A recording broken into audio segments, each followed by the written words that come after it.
হুইসেলের শব্দে ভাগীরথীতে ঝাঁপ 21 জন সাঁতারুর। আহিরন থেকে গন্তব্য বহরমপুর। এভাবেই রবিবার সকালে মুর্শিদাবাদের আহিরনে শুরু হয়েছে বিশ্বের দীর্ঘতম ওপেন ওয়াটার সুইমিং চ্যাম্পিয়নশিপ।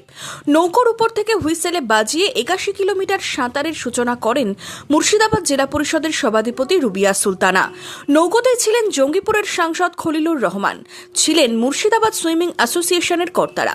বহরমপুরের দিকে এগোচ্ছেন সাঁতারুরা। এই মুহূর্তে সিরাজনগর পার করে বহরমপুরের দিকে এগোচ্ছে সাঁতারুরা। সাঁতার শুরুর আগেই আহিরনে সংবর্ধনা জানানো হলো সাঁতারুদের।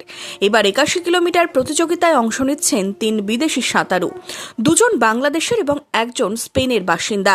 81 কিলোমিটার সাঁতারে অংশ নিয়েছেন গত দুবারের চ্যাম্পিয়ন প্রত্যয় ভট্টাচার্য।